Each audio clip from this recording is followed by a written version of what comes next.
Breaking news. According to my source, NRS has taken the advice of the fans into heavy consideration and decided to act on it. Now, the advice that I'm referring to is the fact that a lot of people were completely upset with the massive amount of zoning in the game. Now, I made a video on zoning before and what they plan to do about it and how they're going to combat it, but this is more so a continuation of that video, except they are going to limit the amount of guns in the game, even if they got to take characters out.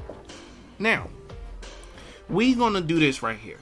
The characters that had guns in the game that I can remember off the top of my head, if I miss anybody, leave it in the comment section below. Number 1, Cassie. Number 2, Jackie. I think, can we say Jackie had guns? No, Jackie more, yeah, she did. She had like rockets. I don't think we can count Cassie is Jackie is guns. Okay, so let's do this. We're gonna count Cassie, we're gonna count Aaron Black, we're gonna count Terminator, we're gonna count RoboCop, we're gonna count Spawn. That's like 5 people right there, and I got a feeling I'm missing like heck of more people that got some type of gun. I really want to count Sonya, and I also want to count Jackie, but can we really count them? Wait, Jax. I think Jax have, yeah, Jax definitely have one too, by far. So the point being is this: there were far too many guns in Mortal Kombat 11. Now, the reason STRYKER did not get added, as I mentioned, was due to everything that was going on in the world with BLM and protests and all of that, police brutality, that type of stuff. So yeah, he didn't get included for that reason. However, it ended up being a blessing in disguise, because imagine if they would have added STRYKER to Mortal Kombat 11.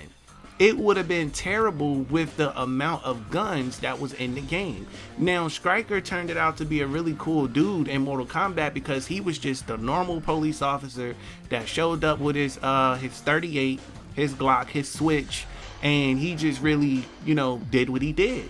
It would not have felt special. So what they're doing, as you could tell by the title of this video, is they're extremely limiting the amount of gun use in Mortal Kombat 12 just so they can cater to STRYKER. Now, I am told that John Cena and NRS did come to some type of agreement as far as him playing STRYKER. Now, it can be on the front of the movie or it can be in the video game. I already covered that, so don't go watch those 2 videos, and I will have future updates regarding that on this situation for those of you that keep asking. So, if they remove guns to include STRYKER, I'm gonna say that it's worth it, because check this out. It will definitely help him be able to be a very unique character. One thing I think we all can agree on is the fact that Mortal Kombat 11 was a very repetitive game, and it was basically a zoner's dream. We had Cetrion with the long range rock throws, which was my favorite, the ground pounds. We had throwing stuff from across the screen with Collector.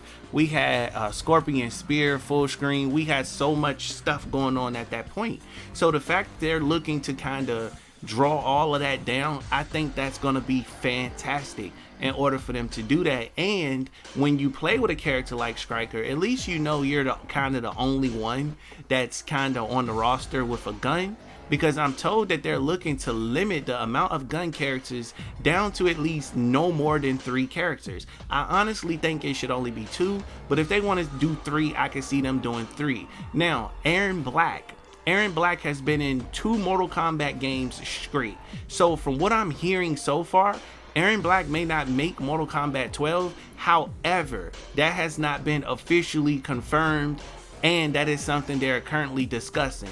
So I'm going to make a future video on that, given the status update of Aaron Black and how he will play in the Mortal Kombat 12 should they decide to go through with him. Now, when I did my roster reveal video a couple of like a few months back, he was included in that roster. So don't worry, I will have an update as far as what's changed with the roster and things of that nature. So I just need you to stay tuned to the channel so you can be able to access that information. Do me a favor real quick. Go ahead and smash that like button and let the algorithm know that you guys like me and you want me to keep uploading and that we cool for the platform. Do that for me, basically. Let's get back on track here.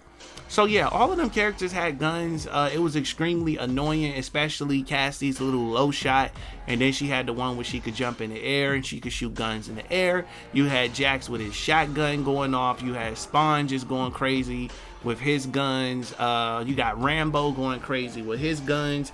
Everybody just basically had something going on that was repetitive, and it was extremely annoying. It was something we did not need to deal with at the time, but we had to deal with it, and we basically survived the entire game cycle, and now we're ready for Mortal Kombat 12 at this point. So this is something I wanted to bring to your attention. So I want to pass this question off to you guys in the comment section below. Do you think it's a good idea for them to remove all the gun characters from the game just to include STRYKER? Is that worth it? Now, I'll say it's worth it if John Cena is going to voice STRYKER, or if John Cena is going to use his likeness in the game to appear as STRYKER. That would be 100% worth it, because you want to put as much attention and spotlight power on John Cena, aka STRYKER, as much as possible. But anyway, guys, that's all I have for you in this video. Make sure you subscribe and turn on post notifications, as this is your brand new favorite